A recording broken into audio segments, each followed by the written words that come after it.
Comme dans chaque ville de France, une cérémonie avait lieu mardi 8 mai à Amnéville et Malancourt afin de célébrer la victoire des Alliés sur l'Allemagne nazie et la fin de la Seconde Guerre mondiale en Europe, marquée par la capitulation de l'Allemagne. La cérémonie a débuté à Malancourt où la batterie fanfare ouvrait la marche d'un cortège composé des élus de la municipalité, des associations patriotiques locales et des porte-drapeaux. Comme il est de coutume désormais à Malancourt, les élèves de l'école primaire Jules Ferry ont une nouvelle fois pris part à la cérémonie en lisant des textes reprenant des anecdotes relatives à cette sombre période de notre histoire. 72 000 enfants dirigent juifs vivaient en France en 1934. Ils ont été jetés dans la guerre, marqués de l'étoile jaune et souvent séparés de leurs parents. 12 000 ont été éliminés, 60 000 ont survécu, beaucoup parce qu'ils ont été cachés. Les nuits sont dures, ce qui me manque, c'est que quelqu'un me dise bonne nuit. C'est trop demander qu'on me dise seulement bonne nuit. Ce désir d'entendre quelqu'un me dire bonne nuit grandit et submerge chaque soir. Je trouve une ruse. J'appelle chacun des doigts de ma main d'un autre nom. Le pouce, c'est papa. Le deuxième doigt, c'est maman. Et tous les autres noms sont baptisés des noms de mes frères et sœurs. J'embrasse chaque doigt avant de m'endormir et lui dis en murmurant bonne nuit. Avant de déposer les gerbes en mémoire des victimes de la Seconde Guerre mondiale, Laurence Tisse, présidente des anciens combattants et militaires français, a prononcé le message de la secrétaire d'État Geneviève Darrieussecq. En ce jour, nous rendons hommage à nos compatriotes et à leurs frères d'armes. Combattants de 1940, Français libres, ils n'ont jamais cessé le combat. Résistants de l'intérieur ayant héroïquement rejoint la lutte, soldats de l'armée d'Afrique couverts de gloire, combattants rassemblés pour libérer notre terre opprimée et poursuivre le combat au-delà du Rhin et des Alpes. À tous, nous exprimons notre gratitude et notre admiration. À la suite du général de Gaulle, ils ont relevé notre honneur et permis à la France d'être à table des vainqueurs. Leur épopée est rentrée pour toujours dans l'histoire. Nous n'oublierons pas que, dans le Pacifique, la guerre se poursuivit encore plusieurs mois avec son cortège de souffrances. Nous sommes également rassemblés pour exprimer notre indéfectible gratitude à nos alliés.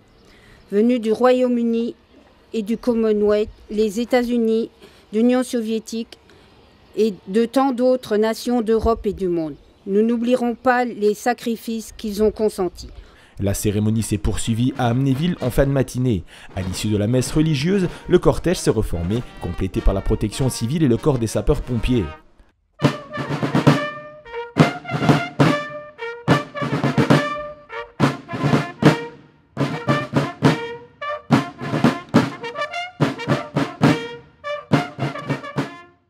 C'est sur la place du Souvenir qu'ont été une nouvelle fois prononcés les discours officiels et l'allocution du président du Souvenir français Jean-Jacques Marion, qui a lui tenu à rendre hommage à Hélène Studler, directrice de l'hospice Saint-Nicolas de Metz en 1940. En effet, son courage et sa bravoure avaient permis à plusieurs prisonniers du fort de Saint-Julien de retrouver la liberté via une filière d'évasion. Des dépôts de gerbes auxquels ont participé des élèves de l'école Charles Péguy ont ensuite été effectués afin de rendre hommage aux victimes de la guerre. Cette journée de commémoration s'est poursuivie à la salle Maurice Chevalier où Éric Munier, maire d'Amnéville, s'est à son tour exprimé. Nous ne commémorons pas aujourd'hui seulement une victoire chèrement payée, avec ses millions de victimes, ni seulement la fin de la pire de toutes les barbaries humaines, la Shoah, ni uniquement la mémoire de tous ces héros qui ont sauvé le monde du nazisme, mais aussi 73 ans sans guerre sur le territoire métropolitain. Certes, nous avons connu ce que d'aucuns ont pudiquement qualifié d'événements pendant la décolonisation, et même des guerres en d'autres lieux, et nous combattons toujours le terrorisme. Mais je voulais aujourd'hui vous poser une question qui ne vise pas à froisser quiconque, mais qui, à mon sens, mérite régulièrement d'être posée. Est-ce que cela justifie que nous continuions à fabriquer et à vendre autant d'armes, au point que la France est le 3e exportateur mondial d'armement, que nous consacrions aujourd'hui plus de 34 milliards d'euros au budget de l'armée, alors que, par comparaison, celui de la justice est de 7 milliards, et que nous ne sommes pas au 3e rang mondial, mais au 37e rang des 43 pays européens en matière de justice, derrière l'Arménie et l'Azerbaïdjan. Je me pose une question, la justice est-elle 7 fois moins importante pour nous que le budget des forces armées? Le RSA coûte 1,5 milliard d'euros par an. Le budget de l'armée permettrait de multiplier son montant par 30, ou d'assurer des retraites décentes, de moderniser nos hôpitaux, de booster la recherche, d'augmenter les forces de police et du renseignement pour qu'ils assurent mieux notre sécurité. Et le cas échéant, on arrive à remplacer les opérations Sentinelle. Les possibilités sont très vastes. Alors, on peut se poser légitimement cette question. Pourquoi? L'Europe nous a garanti la paix entre ses États membres. Mais, me direz-vous, l'OTAN ne parvient pas à régler tous les conflits, même pas le seul conflit syrien. L'ONU connaît de sombres affaires d'espionnage et n'est pas intervenue dans certains conflits armés. Et l'Europe a bien un président, une commission, un parlement, mais toujours pas de constitution et aucune force armée. Cependant, tous nos voisins sont membres de ces organisations et il est évident qu'il n'existe plus de risque de guerre sur notre territoire, d'autant que notre force nucléaire continue à jouer son rôle de dissuasion. Alors, pourquoi continuer à consacrer autant de moyens à l'armée, alors que nous pourrions même envisager, puisque certains le proposent, de déléguer la force armée, et donc cette forme de sécurité, à des sociétés privées? Mais déléguer à un organisme quelconque le pouvoir de nous protéger, d'assurer notre sécurité, notre souveraineté, notre indépendance, ne semble pas envisageable, car nous n'avons pas encore confiance, tant la peur est encore présente. 73 ans après, nous sommes toujours dans le même état d'esprit, sans avoir beaucoup évolué, et personne ne semble prêt à abandonner le sentiment de sécurité que nous procure une armée forte. Même la disparition du service militaire est désormais remise en cause, peut-être pour des motifs autres que de préparer les jeunes à la guerre, mais la symbolique reste forte.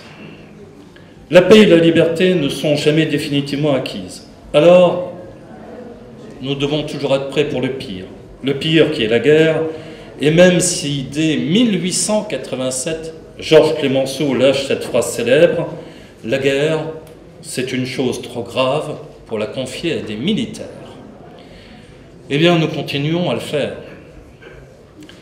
Devons-nous nous interroger sur ce sentiment de peur qui alimente ce choix, cette crainte qui semble y résonner d'une nouvelle guerre, ou bien continuer à nous préparer à faire cette guerre? Quelles sont donc les valeurs que nous avons cultivées depuis 73 ans pour en arriver toujours à avoir cette même crainte? Nous rêvons tous d'un monde fait de paix, d'amour, de tolérance, de joie, mais nos choix sont-ils en accord avec ce rêve? Est-il déjà temps de se poser ces questions, ou faut-il encore attendre quelques générations pour que le souvenir de la guerre s'estompe, que l'espoir remplace la peur?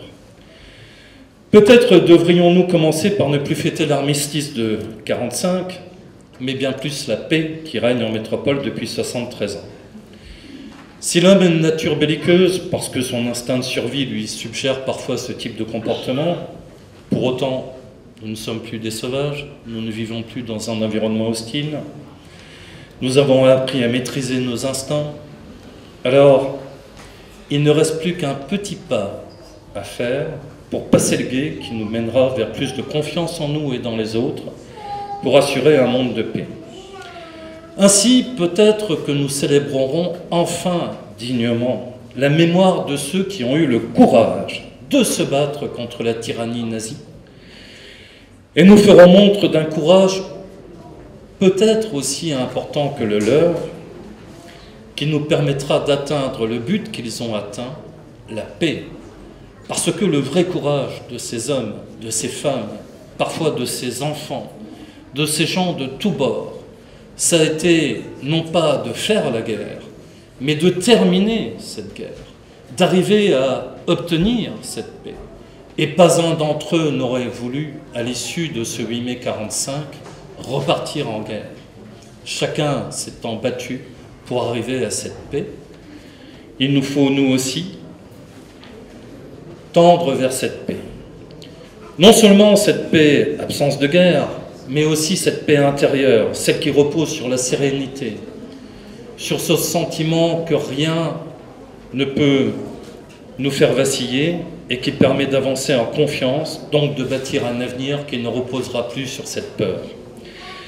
Nous sortirons ainsi de l'esclavage de ce sentiment puissant qu'est la peur et pourrons regarder l'autre sans craindre afin de construire une humanité. La force d'un tel rêve est qu'il suffit d'y croire fermement pour qu'il devienne réalité, parce qu'il suffit que tout à chacun maîtrise cette peur pour y arriver. Alors, je vous invite à célébrer ces 73 ans de paix avec ferveur et à élever nos regards vers un avenir qui ne demande qu'à être radieux. Je vous remercie de votre attention et vous invite à partager ensemble le verre de l'amitié. Merci.